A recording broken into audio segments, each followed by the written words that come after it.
जिस्निथि बड'लेण्ड मुंख्लं सना काप आरो KDSA inter club volleyball championship नैजिसेआ दिनैनिफ्राय जागायबाय। क'क्राझार जिल्ला गेलेमु गौथुमनि बानजायनायाव KDSA फोथाराव खुंफुंनाय बे भलिबल बादायलायनायखौ बेखेवना होयो सानजा क'क्राझार बियाबनि MLA लरेन्स इस्लारिया। 10 आरो 11 दिसेम्बर साननैनि हाबाफारिजों खुंफुंनाय बे भलिबल बादायलायनायाव KDSA जों गनायथि जानाय क'क्राझार जिल्लानि गासै मोन 12 क्लाबफोरा बाहागो लाफैदों।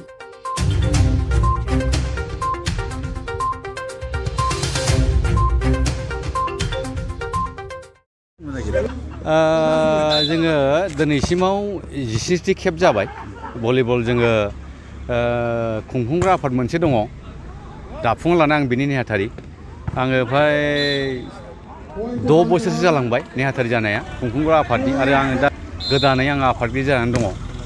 दा जों भलिबलखौ होनायनि खारना जाहैबाय जोंहा मार्टियास होननाय लोगो लोगो नोंथांमोना मिथिखायो बड'लेण्ड सोमावसारनायाव जोंहा गोबां जोंनि जोहोलाव जोहोलावजोफ्रा गावनि जे मोननो थाङै बेसेन गोनां जे जिउ दंमोन बेखौ गारनानै बिथांमोना सोरगोआरि जालांबाय।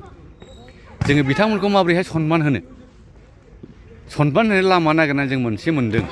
गोबाङाव गोबां रोखोमनि सनमान होयो जों खिन्थु खेलाजों बिथांमोनखौ जोङो जाहाथे बिथांमोननि जे जिउ गारलांनाय अबथिरा बेखौ जोङो खेलाजों सनमान होनानै जों जाहाथे गोथाङै बिथांमोनखौ दोनबाय थानो हायो बिथांमोननि मुंखौ जों गोथाङै दोनबाय थानो हायो आरो बिथांमोननि जिउमाया जे उद्देश्यजों बिथांमोना जिउ गारदोंमोन बे जिउ गारनायनि ओंथिखौ सानसेब्लाबो जाहाथे मोनहैनो हायो नैबे उद्देश्यआव जों होदों खेलाखौहाय।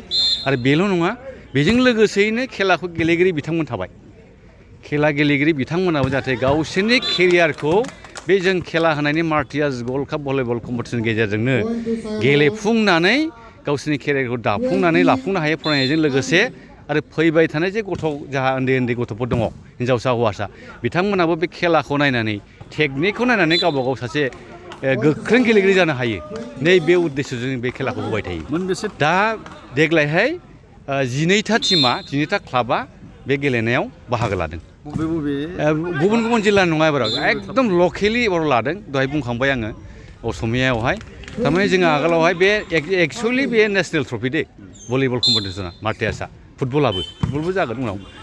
दा बेवहाय जोङो मानो जोङो लकेलि होनांगौ जाखो बेयो मोनसे दुखुनांथाव बाथ्रा बादिसो आरोखि।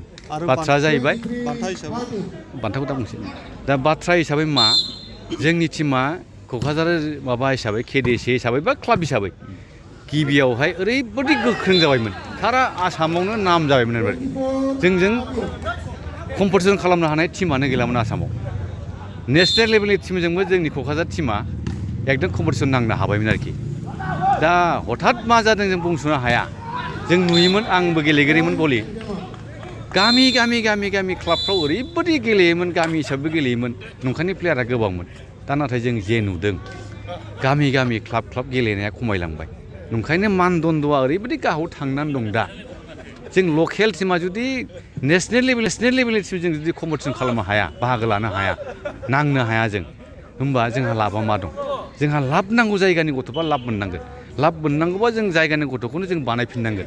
नैबे उद्देश्यजों जों एबारावहाय लकेलि होनानै जोङो माबोरैहायबा सिगांनि जे लेभेल जोङो गोजौ थाखोआव जों थांबायमोन बे मानदन्द'खौ जों लाबोफिननो हायो नामा बे थांखिजों एबाराव जों लकेलिनो जों एबाराव खेलाखौ होदों आरोखि। भबिष्यतआव जों खिन्थु जोंहा ट्रफियानो नेसनेल लेभेलखा जों नेसनेल लेभेलखौ जों लाबोफिनगोन टिमखौहाय। बान्था हिसाबै जोङो एबारावहाय देरहानायनो जोङो 20,000 रां होगोन केस हिसाबै आरो जेननायनो जोङो 15,000 रां होनानै जोङो बान्थाखौ होगोन आरो जाय बेस्ट प्लेयार मोनगोन बियो 1,000 रां मोनगोन आरोखि। बेनो आरोखि एबारनिया। धन्यबाद।